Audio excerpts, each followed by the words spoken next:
정확하게 말하면 이스마엘, 엘 로이 이렇게 읽는 게 맞습니다. 그러나 우리는 히브리어를 이렇게 읽을 때 그냥 이렇게 한 단어로 읽지만 사실은 이스라엘도 한 단어가 아니라 이스라엘 이렇게 따로 나눠 있는 게 정확한 음가인데, 아무튼 오늘 우리가 이 두 가지의 히브리어를 기억했으면 좋겠는데요. 이스마엘의 하나님, 또 엘로이의 하나님. 그 하나님 어떤 하나님인가 말씀을 통해 만나기 원하는데요. 여러분, 임신한 하갈이 왜 주인집을 뛰쳐나와 도망쳤을까요? 살려고? 왜 누가 죽이려고 했습니까? 네, 구박하니까. 누가요? 여주인 사레가. 나중에 이름이 사라로 바뀌지만 지금은 사레이죠. 사레라는 이름을 가진 여주인 아브라함의 본처가 여종 하갈을 학대했습니다. 그러나 이유 없이 학대한 게 아니죠. 왜 학대했죠? 하갈이 여주인 사레를 멸시했기 때문에. 여러분, 사람이 사람을 무시하면 됩니까? 안 됩니까? 안 돼요. 여러분, 어린아이도 무시하면 된다 안 된다? 안 돼요. 우리 동경제 정화자매가 우리 하은이를 기르는 엄마 아빠니까 어린 아기를요 무시하면 안 돼요. 이제는 하은이가 말귀를 다 알아듣잖아요. 그러면 하은이의 의견과 이게 아까 이것을 존중해 줄 수 있어야 돼요.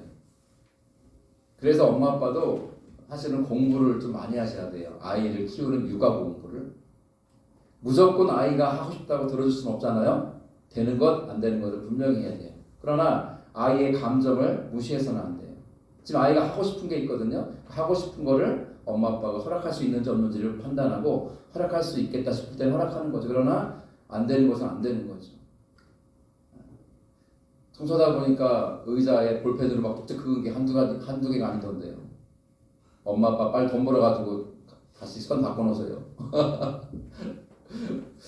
예배실에서는 볼펜으로 그렇게 하게 하면 안 될 것 같아요. 막 의자에 막 악생하게. 제가 막 그거를 막 몇 가지 약품으로 해봤는데 안 지워져요. 그리고 락스 같은 걸 했다가는 다 이게 벗겨질 것 같아요. 그래서 안 될 것 같고, 아무튼 지금 낙서한 거는 뭐 계속해서 낙서가 있는 채로 가야 되겠지만, 문제는 정말 아이를 우리 잘 훈육하되 아이를 무시하면 안 돼요. 요즘 젊은 사람들은요, 죄송하지만 나이 든 사람을 싫어하고 무시합니다. 이 세대가 참 잘못됐어요. 나이 든 사람이 젊은이들한테 이놈들아, 나이 든 어른들을 존중해라 라고 말하는 것도 잘못된 거예요. 나이 든 사람이 나 나이 들었으니까 나한테 잘하라고 말하는 것도 잘못된 거라니까요. 그거는 그렇게 말하는 게 아니라 젊은 사람들이 예의를 갖추어서 어른들을 존중하고 잘해드릴 일이에요. 그건 당연한 거예요.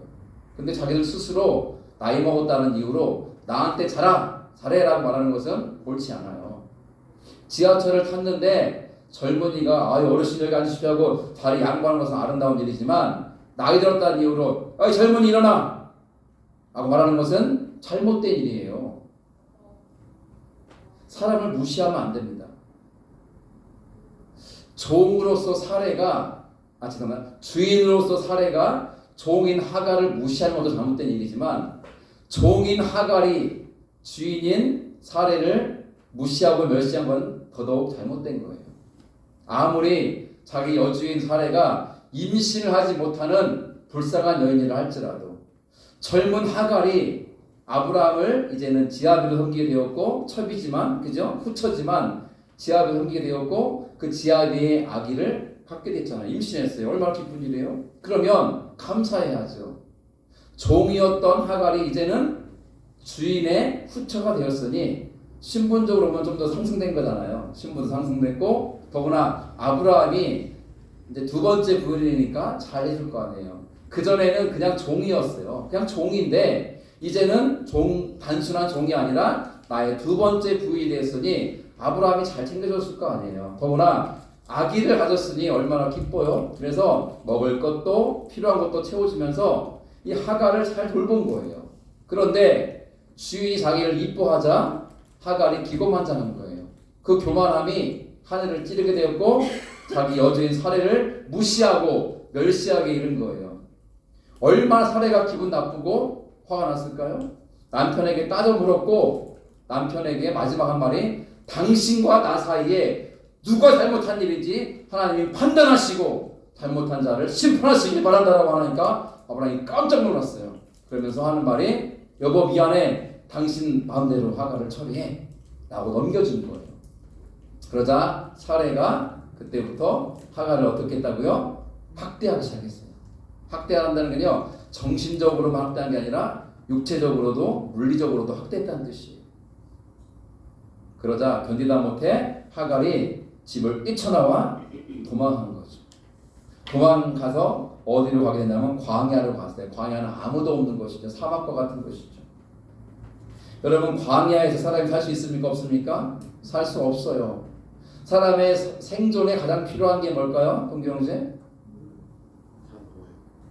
산소는 당연히 필요하지만 물. 그럼 물 없이는 못 살아요. 음식이 없이는 열흘도 보름도 견딜 수 있어 사람이. 그런데 물이 없으면 하루를 지나기도 힘들고 며칠만 지나도 죽습니다. 광야에서 반드시 필요한 물이에요. 해서 이 하갈은 광야로 도망친 다음에 물이 있는 곳을 찾기 시작합니다. 살아야 되니까. 그러다가 그러니까 그 길 이름이 그러니까 술이라는 광야에 있는 길이기 때문에 술길인데 술길 그 길가에 샘을 하나 발견해요. 그래서 허겁지겁 가서 물을 마시면서 목을 축이고 한숨을 돌리는 거. 살았다. 근데 잠시 뒤에 하나님 보내신 천사가 이 하갈을 찾아옵니다. 자 여러분 오늘 본문 7절과 8절을 같이 한번 읽어보죠. 시작. 여호와의 사자가 광야의 샘물 곁 곧 술길 샘 곁에서 그를 만나 이르되 사레의 여종 하갈아 내가 어디서 왔으며 어디로 가느냐. 그가 이르되 나는 내 여주인 사레를 피하여 도망하나이다.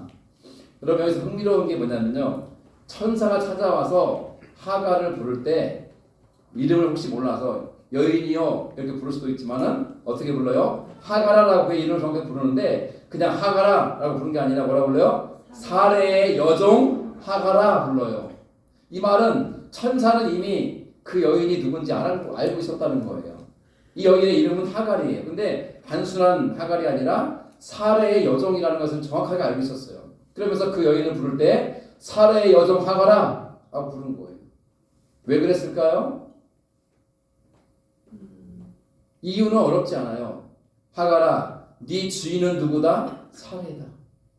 네 주인은 사레고 너는 사레의 종이다. 이 관계를 정확하게 이야기해줘요. 그리고 종으로서 하갈이 할 일은 뭐예요? 주인을 버리고 떠나오는 것이 아니라 그 주인의 말씀에 복종하고 순종하는 것이 옳다. 너 왜 여기 떠나와 여기서 헤매느냐라는 것을 지적하는 거예요. 묻죠. 몰라서 묻는 게 아니죠. 너 지금 어디서 왔고 어디로 가는 거냐? 묻는 거예요. 여러분 아담이 선악과를 따먹고 눈이 밝아져서 무화과 나뭇잎으로 이제 자기의 이 수치를 가린 다음에 나무 뒤에 숨어 있었죠. 하나님 찾아오셔서 뭐라고 부릅니까? 아담아, 내가 어디 있느냐 물었어요. 여러분 그 질문이 지금 아담이 어디 있는지 몰라서 물은 거예요, 하나님이? 여러분 아담이 아무리 어디 막 몰래 숨어 있어도 하나님은 다 아세요. 그 하나님 질문은 단지 너 지금 어디 숨어 있냐 이걸 묻는 게 아니라는 걸 알 수 있잖아요. 아담아, 내가 어디 있느냐 묻는 이유는 아담아, 너 지금 서 있는 그 자리가 네가 서 있는 자리 맞냐? 네가 가고 있는 그 길이 바른 길 맞냐 묻는 거예요. 너 인생 바로 살고 있느냐 그걸 묻는 거예요. 이 똑같은 질문이에요. 하갈아, 내가 어디서 왔고 어디로 가고 있느냐 묻는 거예요. 너 지금 이 광야에 있는 게 맞니? 이 길로 가고 있는 게 네 옳은 거야? 묻는 거예요. 그러자 이 하갈은 아직 무지하기 때문에 답을 하죠. 나는 내 여주인 사레를 피하여 도망하나이다. 지금 사레의 답 속에는 어떤 마음이 묻어납니까? 자기가 지금 도망치고 있는 이 기구한 운명의 책임은 누구에게 있다는 걸 말하는 거예요? 내 주인 사레에게 있다는 것을 말하는 거예요. 그러니까 자기 잘못은 싹 뺀 거예요. 이게 인간이에요. 사람은요 항상 핑계대고 죄를 다른 사람에게 전가하고 책임도 전가해요. 저는 자주 기도합니다. 하나님, 정말 이 시대가 어지러워져서 기독교인을 박해하는 때가 왔을 때에 이렇게 예배드리는 가운데에 막 사람들이 막 총칼 들고 와가지고 우리를 박해한다 할 때에 제가 맨 꼴찌 숨어가지고 떨고 있지 않게 해주시옵소서. 이 교회 책임자가 누구야? 라고 물을 때에 내가 이 교회 담임 목사요! 라고 말하면서 성도들을 내 뒤로 숨겨줄 수 있는 그런 목사가 되기를 저는 기도해요. 네가 대장이야? 따라락 총 맞아 죽는다 할지라도 제가 여러분들의 목사인 것을 제가 숨겨서는 안 되잖아요. 갑자기 동경제를 앞세우면서 이 사람이 이 교회 책임자입니다 라고 제가 말하면 안 되잖아요. 여러분 우리는 책임을 지는 거예요. 끝까지. 동경제 우리 정화자님 끝까지 책임지길 바랍니다. 책임지는 거예요. 정화자님도 끝까지 책임지는 거예요. 그리고 하은이 엄마 아빠인 것을 끝까지 책임져야 되는 거예요. 끝까지. 근데 인간은요 본성 자체가 책임을 끝까지 안 져요. 나에게 불리해지면 책임을 전가하고 또 내가 지은 죄조차도 다른 사람에게 막 떠넘기고 이 사람이 죄 지은 거라고 말하는 게 인간이에요. 지금 하가를 보세요. 자기 잘못은 싹 빼고 내 여주인 사례가 나를 학대해서 내가 여주인을 피해서 도망치고 있나이다. 지금 내가 광야길로 와가지고 헤매고 있는 이유는 순전히 다 누구 잘못이라는 거예요? 내 여주인 사례 그 여자 때문에 내가 이런 거라고. 내 인생이 이렇게 망가진 것도 그 여자 때문에 그런 거라고. 참 못됐죠.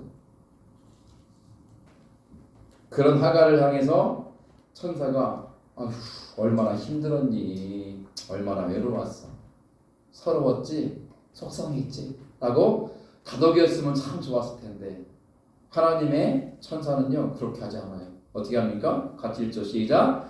여호와의 사자가 그에게 이르되 내 여주인에게로 돌아가서 그 수하에 복종하라. 와, 이렇게 냉정하면서도 이렇게 차갑게 말하고 있는 거예요. 이 말은요 왜 이렇게 말했냐면 지금 하갈의 잘못을 지적하기 때문에 그런 거예요. 네가 왜 지금 광야에서 헤매고 있느냐? 네가 있을 곳은 여기가 아니라는 거예요. 어디라는 거예요? 너의 주인 사례가 있는 집이다. 그러니 여주인 사례가 있는 집으로 돌아가라. 그리고 여주인의 수하에 뭐하라? 복종하라. 그게 너의 본분이다. 여러분 이 말을 들어서 하갈이 마음이 어땠을까요? 참 섭섭하고 서운했을 거예요. 야, 너 얼마나 힘들었냐. 너 학대받았다면서 참 괴로웠겠다. 이렇게 공감해주고 위로해주기를 기대했을 텐데 그게 아니라 아주 냉정하고 단호하게 말해요. 여주인에게 돌아가라. 가서 그 여주인에게 복종하라. 근데 여러분 생각해보세요. 광야는 사막이에요. 사람이 살지 않아요. 그러나 흉악한 짐승이 있고 도둑들이 숨어있는 곳이기도 해요. 여자의 몸으로 그것도 임신해서 젊은 여자가 혼자 광야길을 헤매보세요. 안전합니까? 위험합니까? 제 질문은 쉽다 어렵다? 쉽다. 여러분 광야에서 혼자 여자가 헤매고 있으면 안전해요? 위험해요? 위험하죠. 더구나 임신한 여자인데 얼마나 위험해요. 지금 샘을 찾아가지고 물을 마시고 있지만 계속 거기에 머물 수 있어요? 그렇죠. 없잖아요. 비가 오거나 막 바람이 몰아치거나 뭐 정말 무시무시한 괴물들이 나타나면 피해야 될 거 아니에요. 그러면 물을 바가지로 떠서 이 통에 담을지언정 샘을 가지고 움직일 수는 없잖아요. 어디론가 또 이동해야 돼요. 동굴을 찾든지 안전한 곳 찾아야 돼요. 그러나 안전한 곳 찾았다 할지라도 먹을 것이 없으면 어떡해요? 굶어 죽잖아요. 광야는 있을 곳이 아니에요. 있어서는 안 되는 곳이에요. 그러니 하갈이 갈 곳은 어디예요? 집이에요. 여주인이 있는 집. 서럽고 섭섭해도 그게 옳은 거예요. 옳은 건 옳은 거예요. 여러분 제가 앞으로 여러분들을 책망할 때 올 거예요. 집사님 왜 이렇게 하십니까? 이렇게 하시면 안 됩니다. 청년들 왜 이렇게 하냐고, 고사님 왜 이렇게 하냐고 책망할 때가 오는데 섭섭해도 잘 들으세요. 여러분들이 살 길이고 옳은 길이기 때문에 그럴 거예요. 천사는 그런 거죠. 네 지금 마음이 어떤지 막 위로하러 온 게 아니거든요. 지금 잘못된 길로 가고 있는 하가를 스탑 시키고 다시 돌아가서 가야 될 곳, 있어야 될 곳이 어디예요? 집이잖아요. 여러분 집 떠나면 뭡니까? 고생이에요, 고생. 집 떠나면 고생이에요. 교회를 떠나면 고생하는 거예요. 떠나니까 고생하잖아요. 광야에서 헤매고.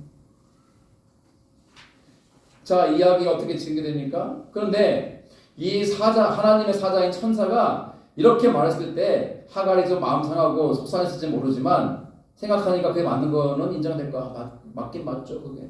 그 말이 옳긴 옳죠. 섭섭한 마음도 있지만 그러나 하나님의 천사가 그렇게만 말하고 끝난 게 아니라 이렇게 하나님의 약속도 전해줍니다. 같이 1절 시작. 여호와의 사자가 또 그에게 이르되 내가 내 씨를 크게 번성하여 그 수가 많아 셀 수 없게 하리라. 여호와의 사자가 또 그에게 이르되 내가 임신하였은즉 아들을 낳으리니 그 이름을 이스마엘이라 하라. 이는 여호와께서 내 고통을 들으셨음이니라. 그가 사람 중에 들나귀 같이 되리니 그의 손이 모든 사람을 치겠고 모든 사람의 손이 그를 칠지며 그가 모든 형제와 대항해서 살리라 하니라. 아멘. 여러분 이 말씀을 주목해 보세요. 여러분 하나님이 아브라함을 부르시고 가나안으로 인도하실 때 무엇을 먼저 아브라함에게 주셨죠? 하나님의 약속을 주셨어요. 약속. 두 가지였잖아요. 자손의 약속과 땅의 약속을 주셨어요. 그래서 아브라함으로 하여금 평생 살았던 갈대아우를 떠나게 했고 중간에 머물렀던 하란 땅에서 다시 출발하게 만들어서 가나안으로 오게 했어요. 여전히 하나님의 약속은 유효하고 아브라함에게 있는 거예요. 자손의 약속과 땅의 약속. 자, 그런데 하나님은 천사를 보내서 하갈에게 똑같은 약속을 하세요. 노란색 글씨를 보세요. 10절에 내가 내 씨를 크게 번성하여 그 수가 많아 셀 수 없게 하리라. 하갈의 그 몸을 통해서 아들 하나 낳는 것으로 끝나는 게 아니라 네가 낳은 아들이 또 다른 후손을 계속해서 많이 낳게 될 것이고 결국은 큰 민족을 이루게 할 것이다라는 엄청난 약속을 해주세요. 이게 왜 놀라운 일인가 하면요, 하나님은 아브라함에게만 약속 주신 게 아니라 여종인 하갈에게도 약속을 주신다는 사실이 놀라운 거예요. 아브라함 하나님 택함 받은 민족이죠. 그런데 이 여인은 어디 사람이에요? 기억하세요 혹시? 하갈은 아브라함의 혈통이 아니에요. 어느 나라 사람이에요? 애굽 사람이에요. 애굽 사람. 애굽 사람. 그러니까 이 아브라함의 혈통도 아닌 장차 이스라엘 민족도 아닌 거예요. 그러니까 이방 민족이 이방 민족. 더구나 자유인도 아니고 신분이 뭐예요? 종이에요, 종. 자 보세요. 아브라함의 혈통도 아니에요. 이스라엘 민족도 아니에요. 애굽 사람이에요. 이방인이에요. 자유인도 아니고 종이에요. 어떠한 조건으로 봐도 하나님 약속을 받을 만한 사람이 아니라는 거예요. 근데 하나님은 그러한 하갈에게도 약속을 주신다는 것이 놀라운 일인 거예요. 여러분 잘 들으십시오. 하나님의 약속에는 차별이 없어요. 사람은요, 죄송하지만 차별합니다. 자식이 하나면요 차별할 것도 없지만 둘 이상 되면 차별하게 돼 있어요. 반드시. 우리 부모님들 이런 말 하죠. 아유, 열 손가락 깨우면 안 아픈 손가락이 어디 있어요. 다 똑같이 사랑하죠. 죄송하지만 거짓말인 거 우리 인정해야 되잖아요. 부모 마음에 쏙 드는 자식이 있고요. 생각만 해도 골치 아픈 자식이 있다 없다? 있어요. 그래서 자식이 많은 예전에 그랬어요. 가지 많은 나무에 바람 잘 날 없듯이 자식이 많으면 집안이 시끄러워요. 평안할 리가 없어요. 저희 돌아가신 아버지는 7남매, 돌아가신 어머니는 12남매. 바람 잘 날 일이 있었겠습니까? 자식 중에도요, 마음에 쏙 드는 자식이 있어요. 어쩜 너는 그렇게 엄마 마음을 착하니? 난 참 너 낳은 거를 정말 잘했다 싶다. 반대도 있어요. 내가 적어놨고 미역국 먹었다는 거 아니야. 저 인간 내 자식인 게 참 한이다 한 싶은 자식이 있다 없다? 있다는 거예요. 있다는 거.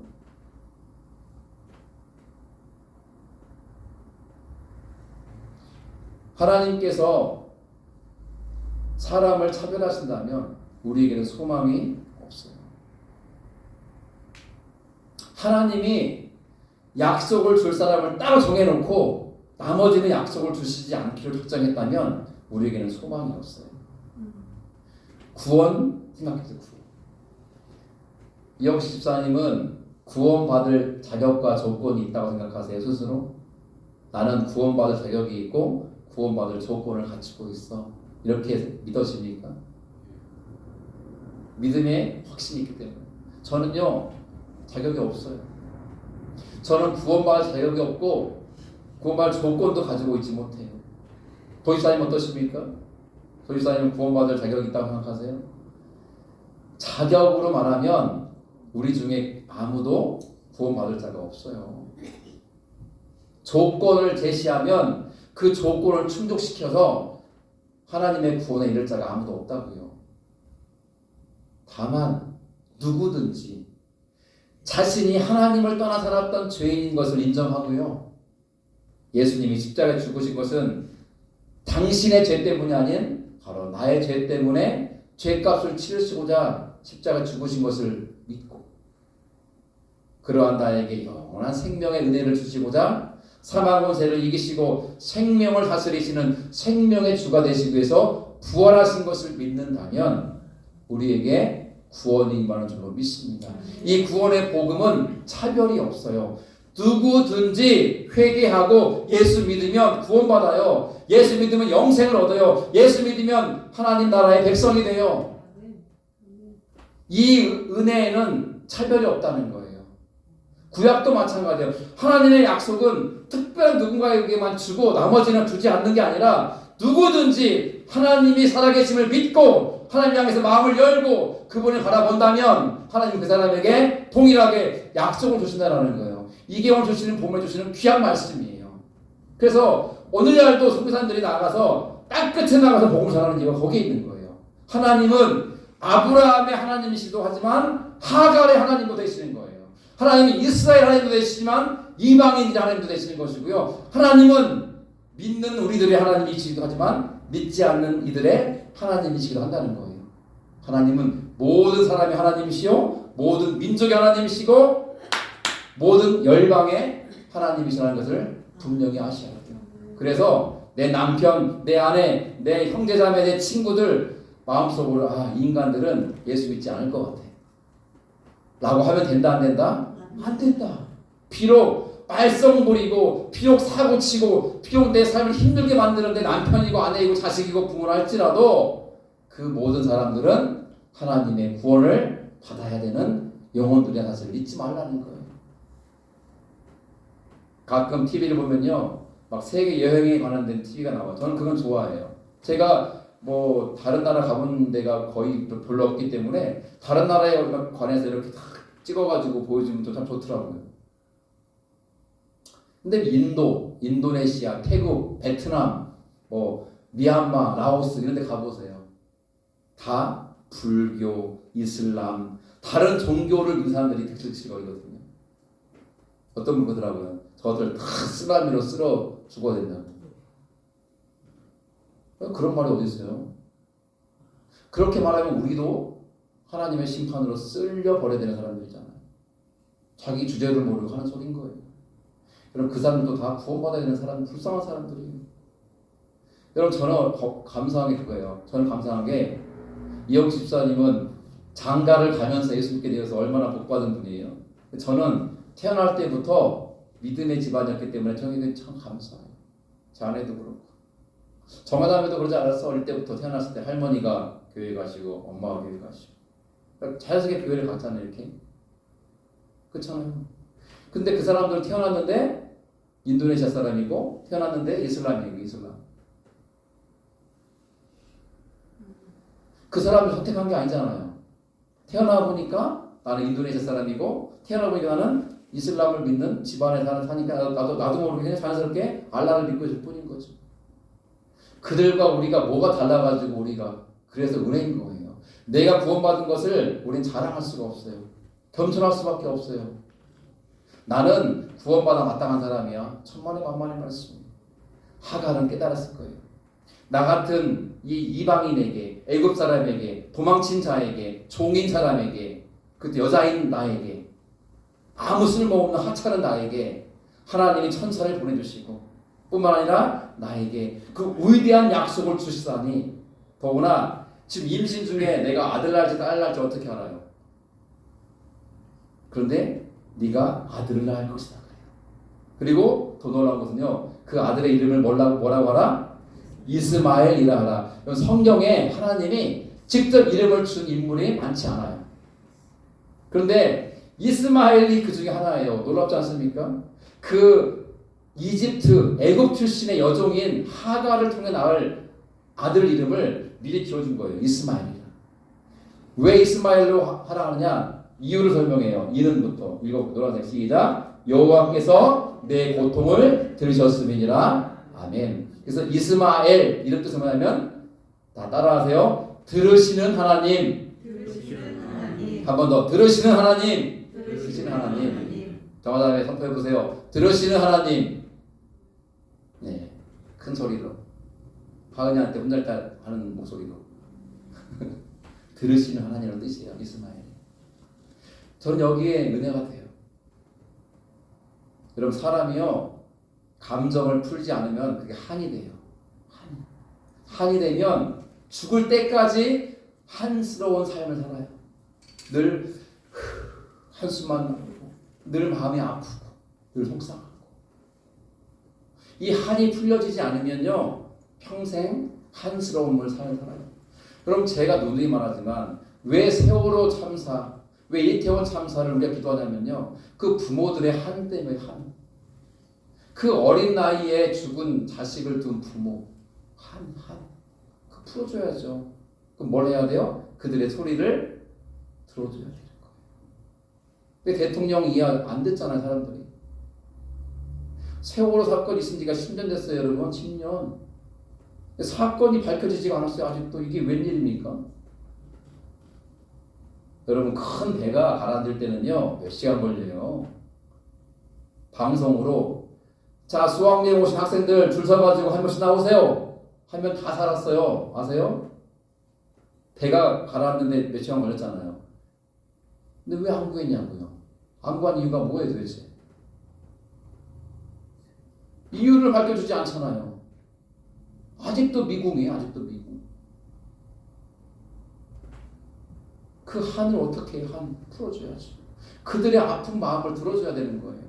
저는요 우리 목장 모임의 중요한 가치 중에 하나가 경청에 있다고 봐요. 경청. 들어주는 거예요. 저는 지난 엊그저께 목장 모임 때 참 좋았어요. 우리 정화자매도 그 옛날 아픈 이야기도 들려주고 동경대도 어릴 적 아픈 이야기 들려주고 오늘 영어 왜 안 왔어요 근데? 이 영어 형제도 자기의 그 성장 과정에서 힘들었던 얘기도 해주고 이영식 집사님, 고민 집사님의 이야기를 제가 많이 알지만 또 새로운 것도 듣게 되고 고 집사님의 이야기 우리 권사님이 안 계셔가지고 많이 섭섭했어요. 근데 저는요 보세요 제발 여러분들 그런 분이 없어서 감사합니다. 앞으로도 마찬가지고 목장 모임 때는 전화기를요 끄든지 무음으로 하든지 내 손에 잡고 있지만 저는 이제 뭐 메모하려고 만지는 거예요. 다시 말하지만 저도 혹시 오해하시면 저 전화기 없이 할게요. 그냥 손으로 쓸게요. 속책에다가. 다른 사람이 얘기할 때는요 경청해야 돼요. 들어줘야 되는 거예요. 여기서 얘기하는데 막 딴 사람들이 둘이 얘기하고 있어요. 그럼 돼야 안 돼요? 무식한 거예요. 예의가 없는 무례한 거예요. 딱 권지사님이 얘기하면요 우린 다 누굴 봐야 돼요? 권지사님을 봐야 됩니다. 자기 입으로 권지사님이 돼요. 자 감사합니다. 이야기를 여러분 내가 얘기할 때 딴 사람이 안 듣고 딴짓하면요 기분 나쁘잖아요. 그러면 역지사지. 예, 그 사람의 입장을 하고 그러면 나도 내가 얘기할 때 내 얘기를 다 들어주면 기분이 좋은 것처럼 누군가 얘기할 때 그 사람을 집중해 들어주는 거예요. 그럼 경청하는 게 쉬운 게 아니에요, 동기 형제.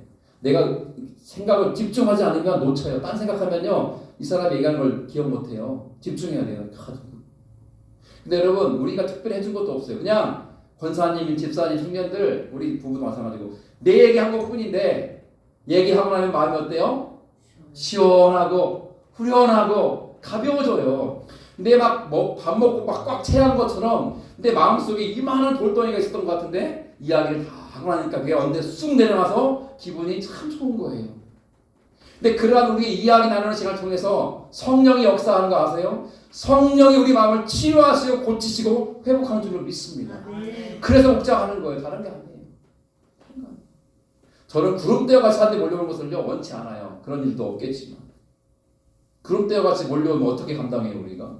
여러분들이 목자, 목녀 될 준비 됐습니까 지금? 아직 아니잖아요. 더 훈련받아야 되는데 준비가 되면 하나님 보내주실 거예요. 하나씩 하나씩 들어주는 게 중요해요. 이 하갈이요 비록 잘못한 일이 있긴 해요. 자기 여주인을 무시했잖아요. 멸시하고 함부로 대했잖아요. 잘못한 일이에요. 무슨 회개해야 돼요. 근데 그거 말고 후에 여주인에게 학대받을 때 그 서러움과 그 슬픔과 괴로움을 어떻게 해? 그리고 남편인데 이제는 아브라함이 자기 지아버지인데 지아비가 나를 버린 거잖아요. 쫓겨나가지고 광야에서 헤맬 때 얼마나 속상하고 외로웠겠어요. 그때 하갈이 어떻게 하나님을 향해 소리 지르는 거예요. 하나님 내 인생 왜 이렇게 우울해요. 나 너무 슬퍼요 하나님. 나 괴로워요 하나님. 뱃속에 아기를 왜 주셔가지고 그냥 아기 없으면 더 자유롭게 도망갈 텐데 왜 애까지 가져가지고 이렇게 나 힘들게 하세요 하나님? 하나님께 울부짖을 때에 누가 들으셨다고요? 하나님이 들으셨다고요. 그게 이스마엘이에요. 이스마엘의 하나님 어떤 하나님이요? 들으시는 하나님. 우리가 마음이 아프고 힘들 때 사람에게 말해봤자 별로 도움이 안 되지만 하나님께 부르짖고 하나님께 소리 지르고 하나님께 간구하며 기도할 때에 하나님 반드시 뭐 한다고요? 들으신다고요. 하나님의 들으심은요 단지 아이 그랬구나 이게 끝이야. 우리는 그거밖에 못해요. 도집사님이 힘든 얘기 하잖아요. 제가 할 수 있는 일은 집사님 참 힘들었군요. 이거밖에 할 수 있는 게 없어요. 그죠? 근데 하나님은 듣고 아 그랬구나가 아니에요. 하나님께 뭐가 있어요? 해결책이 있고 답이 있어요. 하나님께는. 인간에게 말할 때는 그냥 잠깐의 위로로 되지만 하나님께 말할 때는 영원한 위로가 되고 문제가 해결되어서 닫혀있는 문이 열려지고 묶여있는 게 풀려지고 사방으로 우겨싸임을 당한 것처럼 느껴지는 상황 속에 또 하나님은 새롭게 피할 길을 열어가심을 경험해야 된다는 거예요. 하갈이 지금 그 경험하고 있잖아요. 어디로 갈지 몰라가지고 헤매고 있고 어떻게 내가 해당할지도 모르는데 하나님이 천사를 보내서 하신 말씀이 내가 너와 함께하고 내가 너의 간구와 부르짖음을 듣고 있다 말씀하시니 듣고 있다.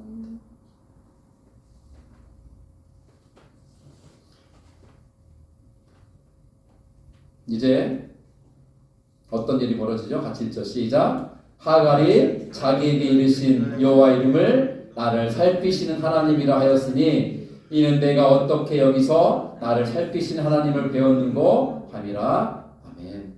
천사가 떠나간 다음에 하갈이요 마음이 너무 좋은 거예요. 하나님이 하찮은 나를 버리지 아니하시고 나를 눈여겨보셨고 나와 함께 하셨고 내 부르짖음을 들으셨구나. 그러면서 그 하갈이요 얼마나 뭐라고 할까요? 되게 대처자인지 보세요. 하나님께 이름을 붙여드려요. 하나님께 뭐라고 하죠? 나를 살피시는 하나님이라 이름합니다. 왜요? 내가 어떻게 여기서 나를 살피신 하나님을 배웠는고. 여러분 나를 살피신 하나님이 히브리어로 뭐예요? 엘로이. 엘로이. 따라합시다. 엘로이. 엘로이. 따라하세요. 나를 살피시는 하나님. 나를 살피시는 하나님. 하나님이 나의 부르짖음을 듣기만 하면 되는 게 아니라 들으실 뿐만 아니라 나를 살펴주시고 나를 지켜보시고 나를 보호하시는 하나님 엘로이의 하나님을 고백하는 거예요. 아 내가 혼자인 줄 알았는데 내가 혼자가 아니었구나. 이 대구 드림교회 유목사 혼자 막 외로워하고 힘들어하는 건 줄 알았는데 그게 아니라 하나님 나와 함께 하셨구나. 내 외로운 인생 나 혼자 살아가는 건 줄 알았는데 그게 아니라 하나님 나와 함께 하셨고 나를 살펴보고 계시구나. 엘로이 하나님을 고백하는 거예요. 하갈이 얼마나 기뻤겠어요. 하갈이 얼마나 감사했겠어요. 그래서 하갈이 어떻게 할까요? 하갈이 돌아갑니다. 주인의 집으로. 자 읽어봅니다. 시작. 이러므로 그 샘을 부엘라헬로이라 불렀으며 그것은 가데스와 벨 사이에 있더라. 이 하갈이요 머리가 전여자인가 봐요. 하나님의 이름만 지어준 게 아니라 자기가 물 마셨던 샘의 이름도 지어줘요.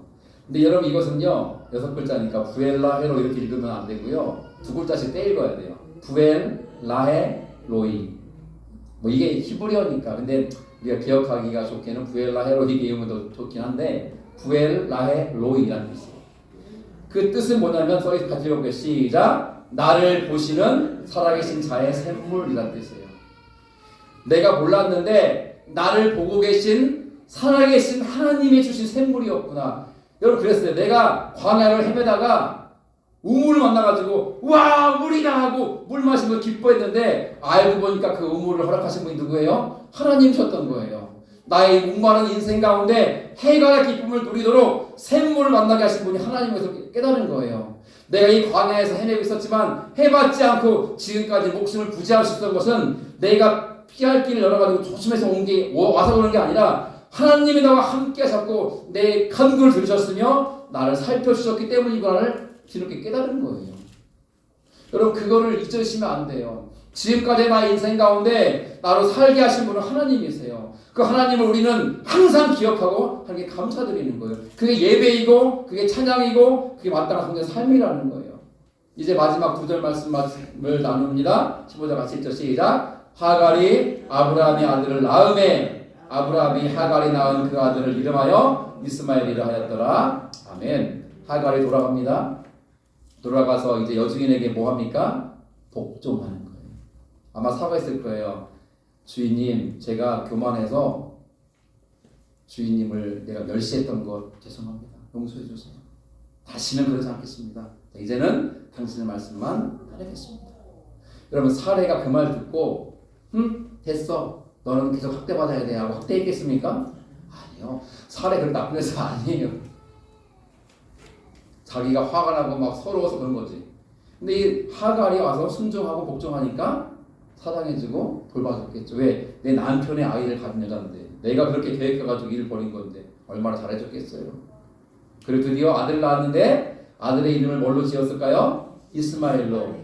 아브라함이 이 사실을 알았을까요? 몰랐을까요? 몰랐었는데 어떻게 알아요? 하갈이 말해준 거예요. 내가 광야에 가서 천사를 만났는데 그 천사가 말하기를 너 아들 낳을 거라 말했고요. 아들 낳으면 이름을 이스마엘이라 하라고 했습니다. 아브라함이 그 얘기를 듣고 아 그렇구나. 그러면 당신이 아들 낳으면 이스마엘로 합시다. 라고 했죠. 실제 아들을 낳았습니다. 그 아들을 이스마엘. 뜻이 뭐라고요? 들으시는 하나님이라고 이름을 짓습니다. 오늘 본문 이렇게 마지막 끝납니다. 같이 읽죠. 시작. 하갈이 아브라함에게 이스마엘을 낳았을 때에 아브라함이 86세였더라. 아멘. 이렇게 본문이 마무리됩니다. 이제 말씀을 마치겠습니다. 오늘 우리는 이 하갈의 광야에서 하나님을 만나는 놀라운 사건을 다루었어요. 하갈은 이방인이었고 애굽 사람이었고 종이었고 여자였어요. 누가 봐도 하찮은 존재였지만 하나님은 그 여인을 사랑하셨고 항상 그 여인의 부르짖음을 들으셨고 그녀가 깨닫지 못할지라도 그녀와 함께 하시고 그를 지키셨던 거예요. 광야에서 죽지 않도록 샘물을 만나게 하시죠. 광야에서 도둑들이나 강도들을 만나지 않게 지켜주셨고 광야에서 맹수를 만나가지고 해받지 않도록 그를 돌보셨던 분이 하나님이시라는 거예요. 하갈이 깨달은 하나님, 이스마엘의 하나님, 나의 간구와 부르짖음을 들으시는 하나님이 우리 하나님을 경험되기를 축원합니다. 아멘. 그리고 나를 살피시는 하나님, 엘로이의 하나님을 그 여인이 고백하는데 여러분 분명히 아세요. 내 인생 별거 아닌 것 같지만 아니요. 하나님 우리를 특별한 인생으로 바라보세요. 왜? 우리가 예수의 핏값을 주고 사신받은 하나님의 자녀이기 때문에 하나님은 우리들을 늘 지키시고 떠나지 아니하시고 살피시는 줄로 믿습니다. 그러한 엘로이의 하나님, 나를 돌보시고 살피시는 하나님을 날마다 경험할 수 있기를 주의 이름으로 축원합니다. 아멘. 올 시간 다 함께 일어나